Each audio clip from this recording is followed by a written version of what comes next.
ایسا ملزم ہے کہ آپ حیران ہوں گے، 9 مئی کے لاہور کے مقدمے جو زندگی میں کبھی لاہور نہیں آیا، وہ نہ ایک توڑے میں مرغا لے آیا۔ میں دیکھ کے حیران ہو کہ اس نے کہا جی میں آپ کے لیے تحفہ لایا ہوں، یہ اس کا وہ جو بیٹا ہے، آپ یہ لیں اور آپ میرے بابا کی بیل کرا دیں۔ اس ملک میں 780 جو ہے نا وہ ٹماٹروں سے سستی ہے، لگا دو ریڈی والے کو، لگا دو کسی بے گناہ کو۔ اپنے آئی جی پنجاب وزیر اعلیٰ پنجاب سے یہ بھی گزارش کریں گے کہ اس واقعے کی آڑ میں جتنے بھی بے گناہ لوگ اس وقت جیلوں میں ہیں ان کا جیلوں سے رہائی کا جو معاملہ ہے وہ جلد از جلد کیا جائے۔ السلام علیکم ناظرین، میں وقاص اوان ہوں اور آپ میرا یوٹیوب چینل دیکھ رہے ہیں۔ ناظرین، 9 مئی کے بعد تقریباً 3 ماہ سے زائد کا عرصہ گزر چکا ہے۔ اس دوران پولیس نے کئی کارروائیاں کی، کئی ملزم گرفتار کیے، کئی ملزمان بلکہ سینکڑوں ملزمان آج بھی جیلوں میں ہیں، لیکن اب جو ہے وہ ملزمان کے حوالے سے جو انکشافات سامنے آئے ہیں وہ دل دہلا دینے والے ہیں۔ ہمارے ساتھ وکیل صاحب موجود ہیں، ملک پرویز صاحب۔ ملک صاحب یہ بتائیے گا، آج ہم نے آپ کو دیکھا اے ٹی سی عدالت میں، ایک بچہ آپ کو ایک مرغا دے رہا تھا، یہ کیا کہانی ہے؟ جی جزاک اللہ، تھینک یو بھائی جان۔ یہ بیسیکلی 9 مئی میں اس کا والد گرفتار ہے، چاچا ہے اس کا لیکن وہ اس کو بابا کہتا ہے، وہ گرفتار ہے اور ایسا ملزم ہے کہ آپ حیران ہوں گے، 9 مئی کے لاہور کے مقدمے جو زندگی میں کبھی لاہور نہیں آیا۔ اچھا، ملزم کا ذرا تعارف کروا دیں، نام بتا دیں اس کا۔ جی ملزم کا نام ہے جی محسن، اس کا تعلق ہے پتوکی سے، اور یہ بیچارہ کہیں ہوٹل پہ ویٹر ہے۔ تو وہاں سے جس طرح آپ کو پتہ ہے آج کل تو سیاسی اگر آپ کی کوئی مخالفت ہے یا کوئی ذاتی مخالفت ہے تو نام دے دیں کہ پی ٹی آئی کا یہ ہے۔ لاہور میں ویٹر ہے یا پتوکی میں ویٹر نہیں ہے؟ جی پتوکی میں ایک چائے والا ہوٹل ہے، کوئی گاؤں میں قصبے میں کوئی چائے والا ہوٹل ہے، وہاں پہ تو وہ چائے شائے بناتے ہیں، وہی بیچتے ہیں، وہ کھانے والا نہیں ہے، کوئی چھوٹا سا ہوٹل ہے جیسے آپ کھوکھا ٹائپ نہیں ہوتے گاؤں میں قصبے میں ڈھابا اس طرح کا۔ تو یہ کو مہینے بعد وہ تو اس کو ڈھونڈتے رہے وہاں پہ، یہ انہوں نے پولیس نے پکڑ کے ادھر بھیج دیا لاہور، اور لاہور کی پولیس نے ماشاءاللہ کمال مہارت سے اس کو گرفتار بھی پتوکی سے ہی کیا پتوکی گیا؟ سے کیا گیا۔ یہ لاہور کبھی آیا ہی نہیں ہے، میرے پاس سی ڈی آر اس کی 6 ماہ کی موجود ہے، پچھلے 6 ماہ کی تھوڑی سی ڈی آر ہے، 6 ماہ میں بندہ لاہور نہیں آیا۔ یہ مجھے 1 ماہ بعد اے ٹی سی عدالت میں وہ وین میں لایا گیا جیل سے، تو وہاں اس نے مجھے آواز دی، پھر یہ اس کو بخشی خانے لے گئے، کیونکہ میں پچھلے 3 ماہ سے بالکل فری آف کاسٹ، انہیں بے گناہ لوگوں کی جن کا کوئی وکیل نہیں ہے میں ان کی وکالت کر رہا ہوں کہ چلو جی بے گناہ لوگ ہیں دعا دیں گے۔ تو وہ بچے کو سے میں نے پوچھا کہاں سے آئے ہو، تو اس نے مجھے کہا کہ میں اس وقت کہاں ہوں۔ میں نے کہا آپ لاہور انسداد دہشت گردی یعنی ہے۔ 1 ماہ تک اس کو پتہ ہی نہیں چلا کہ وہ ہے کہاں پہ؟ بالکل نہیں، وہ دیکھیں نا اس کو 96/23 کسی کو کیا پتا، مجھے بتایا 780 کا آپ سوائے وکیلوں کے یا کسی سمجھدار آدمی کسی کو کیا پتا، اینٹی ٹیررسٹ کورٹ کا، ہائی کورٹ کا تو چلو کہہ لیں یا سول کورٹ کا کہہ لیں، اے ٹی سی میں تو قریب سے ہی نہیں گزرتا۔ وہ عام بندے کا انسداد دہشت گردی عدالت سے تعلق کیا ہے؟ میں جب لا کا اسٹوڈنٹ تھا تب ہم 302 اور 780 کو پڑھ کے ہی ڈر جاتے تھے کہ یار اتنی سخت سزائیں۔ آج اس ملک میں 780 جو ہے نا وہ ٹماٹروں سے سستی ہے، لگا دو ریڈی والے کو، لگا دو کسی بے گناہ کو، لگا دو کسی جناب وکیل کے منشی کو، لگا دو بندے پورے کر رہے ہیں جی 500 بندہ ہے بے گناہ ایف آئی آر کے اندر 500 پورے کر رہے ہیں۔ یہاں تو وہ واقعات ہیں کہ جی ایس ایچ او کے 20 بندے کا کم ہے، وہ جاتا ہے گراؤنڈ میں بچے کرکٹ کھیل رہے ہیں، پکڑ لاؤ جی 20 بندے پا دے ہوئے۔ یہ ظلم روا رکھے گئے ہیں، یہاں پہ بندے پورے کرنے ہیں جی۔ اچھا جی، آپ کی ملاقات ہوئی محسن سے پرزنر وین میں، پھر کیا ہوا؟ پھر میں نے اس سے پوچھا تو اس نے کہا جی میں تو کبھی لاہور نہیں آیا۔ پھر میں نے اسے گھر والوں کا نمبر لیا اور نمبر لے کے میں نے پھر ان کو بتایا، تو انہوں نے کہا جی ہم تو 1 ماہ سے ڈھونڈ رہے ہیں بچے کو۔ اس طریقے سے یہاں نے پولیس نے یعنی نہ فیملی کو بتایا ہے، نہ کوئی معلومات دی ہے، نہ کسی عدالت میں پیش کیا ہے، کوئی چکر ہی نہیں ہے؟ سر یہاں پہ آپ دیکھیں کہ مہینے سے لوگ 2 مہینے سے پڑے ہیں جن کا ابھی تک انہوں نے کسی عدالت میں ہی پیش نہیں کیا۔ یہاں لا قانونیت جو اس وقت ہے میں نے تو اپنی زندگی میں کبھی نہیں دیکھی کہ بندہ جیل میں پڑا ہے اور 24 گھنٹے میں قانون ہے کہ پکڑا ہے تو بندے کو عدالت پیش کریں۔ یہاں تو 2 مہینے کسی کو پیش نہیں کیا جاتا، جس کا دیکھ لیتے ہیں ٹھیک ہے تو پیش کر دیا، یا لواحقین کو بلایا، کوئی بیچارے پیسے دے کے جان چھڑا رہے ہیں، کوئی سفارشیں کرا رہے ہیں۔ یہاں تو وہ کارستانیاں ہوئی اچھا، پڑی ہیں کہ ظاہر سی بات ہے 96/23 ہم اس کو آبزرو کر رہے ہیں، تو سب سے پہلے شناخت پلیٹ کروائی جاتی ہے۔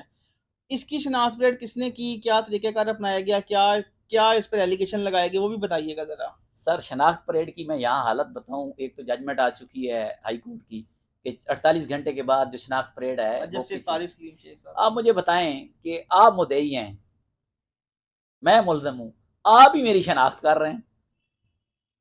جب آپ الزام مجھ پہ لگا رہے ہیں کہ میں ہوں ملزم ہوں، تو پھر آپ میں نہیں بھی ہوا تو آپ نے کہنا ہے کہ میں ہوں. پولیس مجھے بتائیں اگر وہاں پولیس ہوتی تو یہ واقعہ ہو جاتا. شناخت پریڈ کا طریقہ یہ پولیس کے مطابق محسن کہاں تھا 9 مئی کو؟ وہ کہتے ہیں یہی تھا جی، شناخت ہو گیا. میں ایک واقعہ آپ کو بتاتا ہوں. ایک بندہ جیل میں تھا، جیل میں کوٹ لاکھپت میں. اچھا جی، اس بندے کو میں نے 3 MPO کے تحت اس بندے کی میں نے فائل کی ریٹ لاہور ہائی کورٹ میں. 18 کو ڈی سی لاہور نے آ کے کہا کہ جی میں نے آج اس کو رہا کر دیا، میں وڈرا کر لوں آرڈر. فیمیل ہیں ڈی سی لاہور. اسی دوران مجھے کال آ جاتی ہے میرے منشی کے ساتھ جس کا ہم نے ریٹ کی ہوئی ہے، وہ تو ATC میں پیش کر دیا بندے کو یہاں. یعنی بندہ 30 دن کے لیے 3 MPO میں جیل میں بند ہے. جب میں یہاں آتا ہوں تو اس وقت پولیس ان کو لے کے جا رہی ہوتی ہے. 1570 ایک مقدمہ تھا تھانہ مغل پورہ کا، 11 مئی کا. بندہ 9 تاریخ کو جیل گیا ہے، 9 مئی کو 30 دن کے لیے 3 MPO میں. اور اس نے آگے اگلے مہینے کی 9 تاریخ کو باہر نکلنا تھا. 18 کو باہر نکال کے اس کے اوپر مقدمہ ڈال دیا ہے 1570 اور موقع پہ نامزد کر دیا ہے اس کو، اور شناخت بھی ہو گیا ہے. اور مقدمہ ہے 11 مئی کا. مجھے بتائیں 9 مئی کو جو جیل تھا اس نے 12 مئی کو مقدمہ کیسے کر لیا؟ اس شناخت پریڈ کی کریڈیبلٹی کیا ہے؟ اس کے اوپر کون سا جج سزا دے گا لوگوں کو؟ اچھا، ہم نے سنا کہ محسن سے آپ نے بہت زیادہ فیس لے لیا، اس کا گھر، مرغے شرغے سب کچھ لے گئے آپ. دیکھیں میں پچھلے 3 ماہ سے سوائے ایک بندے سے ایک کپ چائے پینے کے میں نے کسی سے فیس نہیں لی، اور یہ صرف اللہ کی رضا کے لیے میں سارا کچھ کر رہا ہوں. آپ کئی لوگوں کے انٹرویو کریں گے، آپ آتے ہیں روزانہ ATC میں ہوتے ہیں. محسن کے بھتیجے نے جب آپ کو مرغا دیا تو کیا اس نے کہا آپ سے؟ دیکھیں محسن وہ جب ہم ATC باہر گئے نا تو اس نے کہا جی باہر آ کے، کیونکہ اندر آپ کچھ نہیں لا سکتے، آپ کو پتا ہے ATC میں باہر گیا. میں نے کہا شاید ان کا کوئی کام ہوگا یا کسی کو اور کو بندہ ساتھ ہے اس کو ملانا ہے. وہاں گئے تو میرے ساتھ ہماری ایک بہت سینئر وکیل ہے ہماری خان بلوچ، وہ بھی تھی. تو وہ نا میں گاڑی کے پاس کھڑا میں ان سے بات کر رہا تھا کہ جی آپ ٹھیک ہے جائیں انشاءاللہ بیل ہو جاتی ہے، ہفتہ انتظار کریں تو ود ان ویک پروسیس ہے. تو وہ نا ایک توڑے میں مرغا لے آیا. میں دیکھ کے حیران ہو کہ اس نے کہا جی میں آپ کے لیے تحفہ لایا ہوں، یہ اس کا وہ جو بیٹا ہے، آپ یہ لیں اور آپ میرے بابا کی بیل کرا دیں، اور اس کے بعد میں آپ کو گھر کھانے پہ دعوت دوں. حقیقت بتاؤں جب وہ وقت تھا نا، جو منظر تھا، بس اللہ جانتا ہے کہ دل پھٹ رہا تھا. میں نے کہا کہ یہ چھوٹا 7 سال کا بچہ یہ کہاں سے مرغا لے آیا؟ اور پھر میں نے یہ سوچا کہ میں نے مرغا لے کے پکڑ کے اس نے میرے ہاتھ میں دے دیا، میں نے رکھ لیا. میں نے کہا کہ یار یہ بچہ جو ہے اگر میں اس کو واپس کرتا ہوں نا تو اس کے ذہن میں ہوگا کہ وکیل فری وکالت کر رہا ہے، یہ شاید میرے بابا کو رہا نہ کرائے. میں نے وہ مرغا رکھ لیا، میں نے ابھی بھی وہ میرے پاس گھر میں ہے. میں نے سوچا میں کہ جس دن اس کے والد کی بیل ہونی ہے نا، میں نے اس دن یہ تحفہ اس کو واپس کرنا ہے. جو وہ پتہ نہیں اس نے چھوٹا سا چوزا جیسے بچے پالتے ہیں کو پالا ہوگا، کسی سے لیا ہوگا، اس کے گھر کا شوق ہوگا، وہ لے آیا. اس نے کہا جی یہ بہت اچھا ہے، بچے نے مجھے کہا بہت اچھا مرغا ہے یہ، آپ کے لیے میں لایا. وہ رات پوری میں نہیں سویا. صبح میں تقریباً 5 بجے تک بیٹھا رہا ہوں. میں خود چھوٹے چھوٹے بچے ہیں، میرا ایک 3 سال کا بیٹا ہے، 2 بیٹیاں ہیں. میں نے کہا یار اس بچے پہ کیا گزر رہی ہو؟ ایک بے گناہ، اس کا والد جو ہے وہ جیل میں پڑا ہوا ہے، اور وہ بچہ جس سے میں نے کچھ نہیں مانگا وہ خود وہ ایک مرغا اٹھا کے لے آیا. ہو سکتا ہے وہ اتنا غریب ہے اس کا احساس ہی یہ ہو. میں تو ان کے گھر نہیں گیا، لیکن آپ نے فوٹیج دیکھی ہوگی ان کے جو کپڑوں کی حالت ہے یا ان کی فزیکلی جو اپیئرنس ہے، اس سے تو وہ مجھے لگتا ہے کہ شاید اس علاقے کے غریب ترین لوگ ہیں. ان 3 ماہ میں بہت سے وکلا نے بڑے پیسے کمائے ہیں، بڑا مال بنایا ہے، پولیس والوں نے بڑا مال بنایا ہے، تو آپ کو یہ خیال نہیں آیا کہ یار موقع لگ رہا ہے تو ٹھیک ہے ہم بھی کمائی کریں؟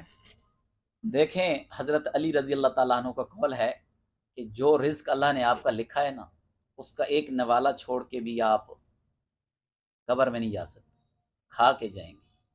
یہ میرا ایمان ہے. اور مظلوم کی مدد، یہ الحمدللہ میری دراصل والدہ بیمار ہیں، برین کینسر کی پیشنٹ ہیں.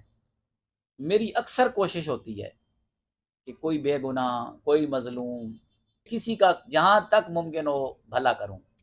اور یہ بھی وہی سوچ کے میں نے فری آف کاسٹ یہ وکالت کی 3 ماہ لوگوں کی، اور جو لوگ کما رہے ہیں انہوں نے بھی قبر میں جانا ہے، اور ملک پرویز نے بھی قبر میں جانا ہے۔ حساب کتاب تو جو اوپر ایک جج ہے نا جو ADC میں بیٹھا ہوا ہے، کوئی ہائی کورٹ میں، کوئی سپریم کورٹ میں، اور ایک اوپر بھی ہے، وہ سارا کچھ دیکھ رہا ہے۔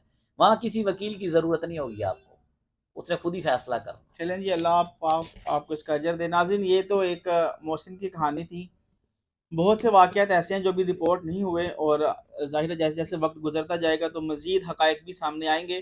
ہم یہ کہتے ہیں کہ 9 مئی کو جو واقعہ ہوا وہ بالکل قابل مذمت ہے، جس نے یہ واقعہ کیا اس کو سزا ملنی چاہیے، لیکن وہیں پر ہم اپنے IG پنجاب، وزیر اعلیٰ پنجاب سے یہ بھی گزارش کریں گے کہ اس واقعے کی آڑ میں جتنے بھی بے گناہ لوگ اس وقت جیلوں میں ہیں، اور جتنے بھی ایسے لوگ ہیں جو اپنی وکالت افورڈ نہیں کر سکتے، وکیل نہیں کروا سکتے، ان کے لیے فری لیگل ایڈ کا بندوبست کیا جائے، یا جتنے بھی بے گناہ لوگ ہیں ان کا جیلوں سے رہائی کا جو معاملہ ہے وہ جلد از جلد کیا جائے، کیونکہ ایک بے گناہ شخص کا جو جیل میں رہنا ہے وہ بالکل کسی بھی طرح کسی بھی معاشرے میں جو ہے وہ قابل قبول نہیں ہے۔